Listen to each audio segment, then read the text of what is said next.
بسم اللہ الرحمن الرحیم۔ السلام علیکم۔ مریض پر گزشتہ 20 منٹ سے جھکا ہوا ڈاکٹر سیدھا ہو کر مڑا۔ چند ثانیے توقف کے بعد عاشق حسین کے کندھے پر ہاتھ رکھتے ہوئے مغموم لہجے میں کہا، ہم نے اپنی سی پوری کوشش کی، زندگی اور موت خدا کے ہاتھ میں ہے۔ کسی بھی وقت کوئی بھی معجزہ رونما ہو سکتا ہے، مگر مرض اتنا پرانا تھا اور آپ لوگوں نے مرض کو اتنا بگاڑ دیا ہے کہ مریض کے بچنے کی اب کوئی امید نہیں ہے۔ بامشکل 13 گھنٹے جی سکے گا۔ عاشق حسین نے اپنی کالی آنکھوں سے جو باکثرت رونے سے لال ہوئی تھیں ڈاکٹر کی طرف دیکھتے ہوئے کہا، ڈاکٹر صاحب، کیا میرے جوان جہان بیٹے کے بچنے کا کوئی امکان نہیں ہے؟ ڈاکٹر نے تعصب کے ساتھ کہا، مجھے انتہائی افسوس کے ساتھ کہنا پڑ رہا ہے کہ شاید ہی آپ کے بیٹے کو ہم بچا سکیں۔ اچھا ڈاکٹر صاحب، پھر ہمیں اجازت دیجیے کہ ہم گھر کی راہ لیں۔ عاشق حسین نے ڈاکٹر کو مخاطب کرتے ہوئے کہا۔ ڈاکٹر اس تقاضے پر ششدر رہ گیا، حیرت سے کہا، بزرگوں، آپ کے بیٹے پر جان کنی طاری ہے، وہ جان دینے کے کرب میں مبتلا ہے۔ یہاں ہم اسے ایسے ہی ادویات میں ڈرپ ڈال کر دے رہے ہیں جس سے موت کا عمل کم تکلیف دہ ہوتا ہے، درد کا احساس کم ہوتا ہے اور روح قدرے کم تکلیف سے نکل جاتی ہے، اور آپ نیم مردہ بیٹے کو گھر لے جانے کی بات کر رہے ہیں۔ عاشق حسین نے افسردگی کے ساتھ کہا، ڈاکٹر صاحب، آپ موت کی تکلیف کی بات کر رہے ہیں، لیکن آپ زندگی کے درد سے واقف نہیں ہیں۔ کبھی تو غریب کی طرح مر کر دیکھ لیجئے، آپ کو کیا معلوم، غربت کی زندگی اور غربت کی موت کسی میشر سے کم نہیں ہوتی۔ ہمیں اسپتال سے جانے کی اجازت دیجیے سرکار، ہم پر مزید بوجھ مت ڈالیے۔ ڈاکٹر نے غصہ ہو کر کہا، یہی تو تم لوگوں کی جاہلیت ہے۔ پہلے جوان بیٹے کو خود ساختہ ڈاکٹرز، حکیموں اور پیروں فقیروں سے علاج کرواتے ہوئے موت کے منہ میں دھکیلا۔ ایک سادہ عام سی بیماری کو اتنا پیچیدہ کر دیا کہ بیچارہ اس دنیا سے رخصت ہو رہا ہے، اور اب اسے چین سے مرنے بھی نہیں دے رہے ہیں۔ کیا یہ آپ کا فرزند ہے یا دشمن؟ عاشق حسین نے پھوٹ پھوٹ کر روتے ہوئے کہا، ڈاکٹر صاحب، اگر یہ چین سے مر گیا تو دنیا والے مجھے چین سے جینے نہیں دیں گے۔ میرے بیٹے کی دردناک موت میں میری آبرومندانہ زندگی چھپی ہوئی ہے۔ ہمارے گاؤں تک بس کا کرایہ 120 روپے ہے اور ایمبولینس والے 6000 مانگتے ہیں۔ بس والے میت کی ٹکٹ نہیں کاٹتے اور نہ ہی مردے کو سیٹ دیتے ہیں، البتہ رستے میں اگر سواری مر جائے تو لاش کو اتارنے کا نہیں کہتے۔ آپ نے 13 گھنٹے مزید زندہ رہنے کا کہا ہے اور یہ تجہیز و تکفین کے لیے مناسب وقت ہے۔ ایمبولینس کا کرایہ آخری رسومات پر خرچ کر لوں گا اور بس میں انشاءاللہ اسے موت بھی جلدی آ جائے گی، جاکنی کے عذاب کا دورانیہ بھی کم ہو جائے گا۔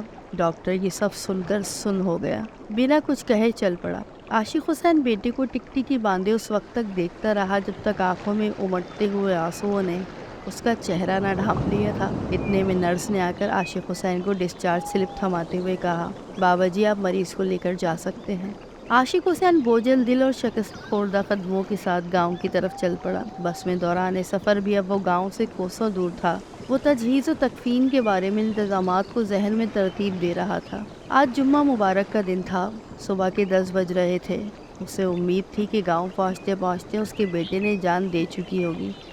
گاؤں والے آنن فانن قبر کھود کر تیار کر لیں گے، کفن، عرق گلاب، سخاوت کا صابن، مولوی صاحب کی جائے نماز اور دیگر تمام لوازمات گاؤں کے بازار میں سلام دکاندار کے پاس دستیاب ہوتے ہیں۔ اس نے انگلیوں پر موٹا موٹا حساب لگاتے ہوئے تخمینہ 4500 کا نکالا۔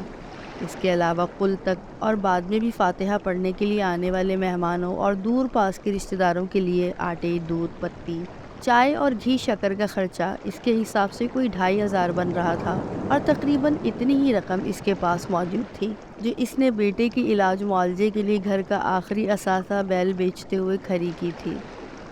انسان سے جانور اچھے ہوتے ہیں، ضرورت کے وقت کام آ جاتے ہیں، اس نے لمبی سانس لیتے ہوئے سوچا، ورنہ انسان تو مشکل میں منہ موڑ لیتے ہیں اور خواہ مخواہ کے لیے اشرف المخلوقات بنے پھرتے ہیں، ورنہ کہاں جانور اور کہاں انسان۔ جوں جوں گاؤں قریب آتا جا رہا تھا تو اس کی پریشانی بڑھ رہی تھی۔ اس نے جنازے کا وقت ظہر کی نماز ادا ہوتے ہی طے کیا تھا اور مغرب تک ساری رسومات ادا ہو چکی ہوں گی۔ مغرب پڑھنے کے بعد مسجد میں گاؤں والوں اور مہمانوں کو جو کھانا اس نے دینا تھا اس کا انتظام اس سے نہیں ہو پا رہا تھا۔ کسی سے ادھار لینا تو ناک کٹنے والی بات تھی۔